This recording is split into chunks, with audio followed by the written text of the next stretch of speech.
Now, great pleasure. Joining me, Florida Congressman Michael Waltz and Indiana Congressman Jim Banks. Gentlemen, thank you very much for this. I appreciate it. Two distinguished House members. Jim Waltz, let me just begin with you. My riff is very simple. It's very straightforward. I'm quoting distinguished people like Jason Riley and Mr. Jonathan Turley and so forth. But the principles here strike me as very important. And this is why Joe Biden has gone completely wrong. Racial preferences isn't the answer. Sexual preferences isn't the answer. Welfare is not the answer. You got to work and go for opportunities. And it seems to me the Bidens and all their pals, including Pelosi in your house, still has the story wrong. Go ahead, Mr. Banks. Fire away. I don't care either way. Go ahead. Fire away. Open season. I couldn't agree more. I mean, it's why the polling this week shows that about roughly 20% of the American people would support Joe Biden more if he passes the so-called Build Back Better plan.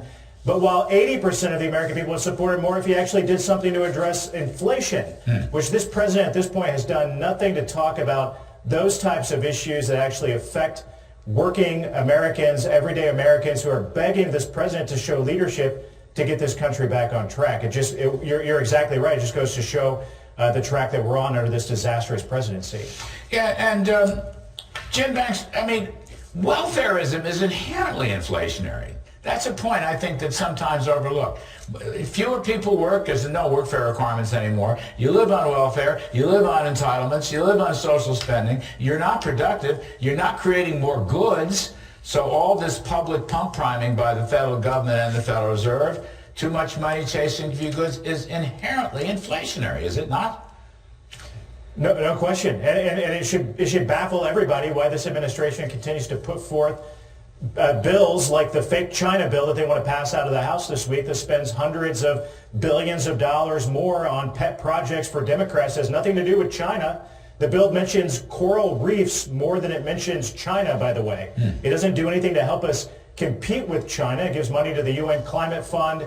It gives hundreds of billions of dollars to woke universities to do God knows what when those universities are all often raided by the Chinese Communist Party for intellectual property and our research secrets, on and on. It's spending bills like that that continue to raise inflation even more and devalue the dollar. It baffles all of us why that continues to be the way forward. The plans that this administration puts forward, they're completely nonsensical. It doesn't do anything to help America, get America back on track. It does just the opposite. Michael Waltz, it just seems to me the Biden administration, Schumer in the Senate, Pelosi in the House, and all the assembled left-wing masses over which they tend to rule, really have no focus on national security, and they have no focus on economic security.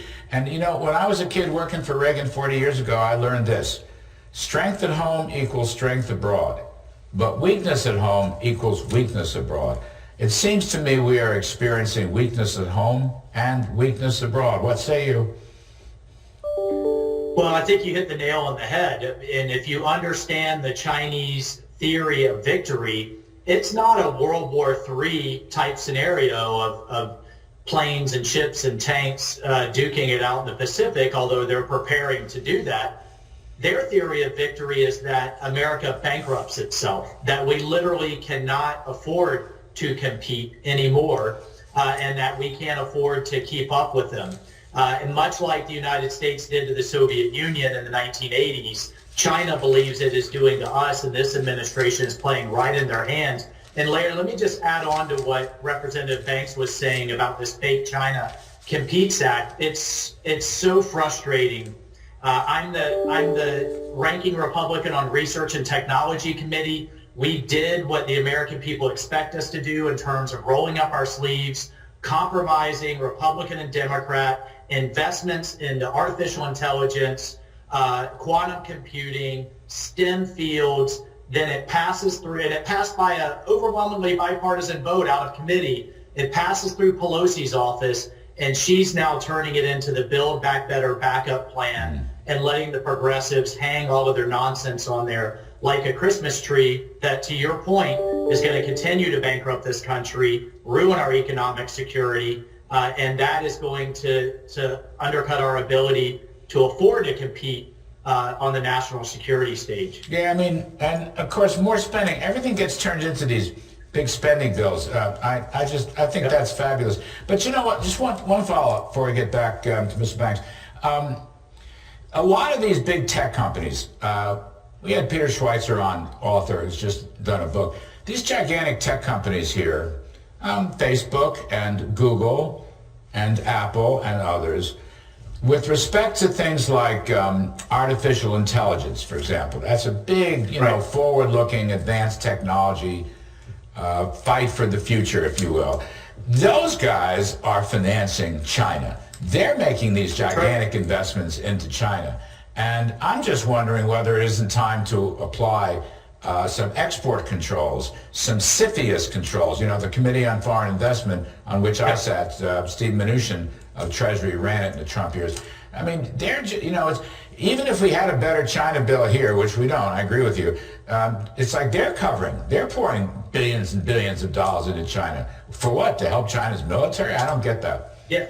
Well, I mean, Silicon Valley is financing China. Wall Street is financing China. Larry Fink and BlackRock, J.P. Morgan and Larry Diamond, all of them. They're drunk on Chinese dollars, and there is no corporate patriotism anymore. They completely turned a blind eye to all the human rights and social justice issues they pretend to care about. But here's the thing, Larry, is China's even a step ahead of that. They are cornering the market on chips. They're cornering the market on rare earth minerals. They are buying up all of it, all of the mines around the world. Everything that progressives say we need for a green economy will make us that much more dependent on China.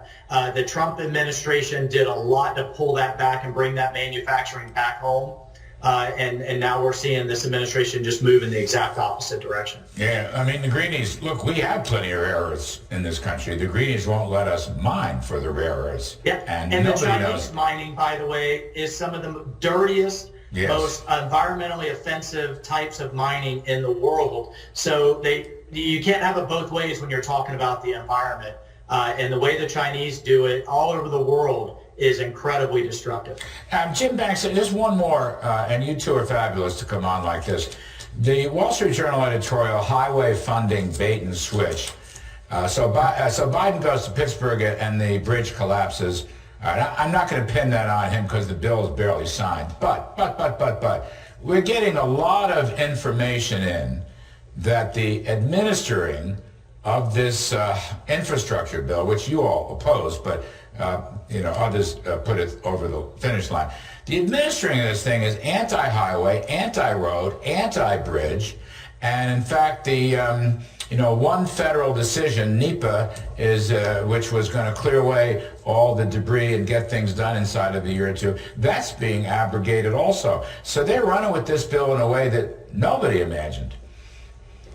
Yeah, the bridge collapse in Pittsburgh was a fitting metaphor. When you get to the bottom line, you recognize that the fake infrastructure bill didn't actually give any money to fix bridges like that one.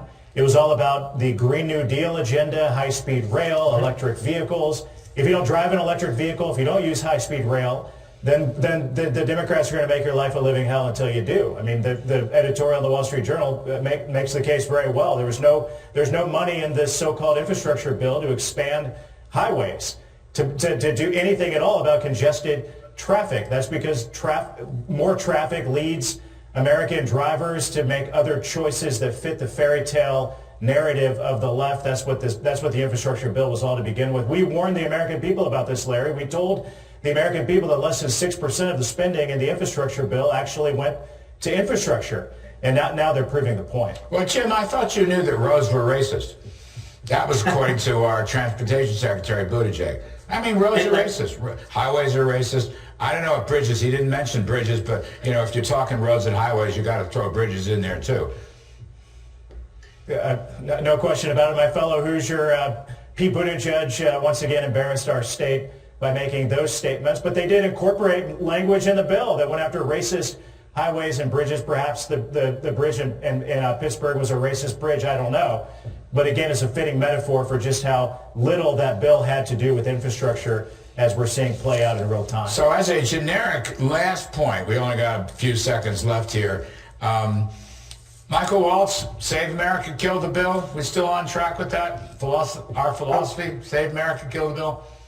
Kill all the bills. Absolutely, Larry. And let me just make one more point on infrastructure as this thing gets implemented. You know, everybody sees the administration talks about these big top line dollars.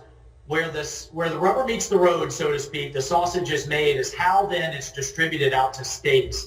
And the formulas the administration's using overwhelmingly favor blue states. So voters in Florida, Tennessee, Texas are getting shortchanged. Florida, for example, receives half as much water infrastructure money as New York, despite having a bigger population. And so the formulas are tilted towards the roads and bridges, what little is going towards them, that are in the most disrepair. And the states who keep up their infrastructure and do a good job running their economy get shortchanged. Wow. And so watch how that money gets doled out, and it's going to go to unions and blue-run states. Absolutely.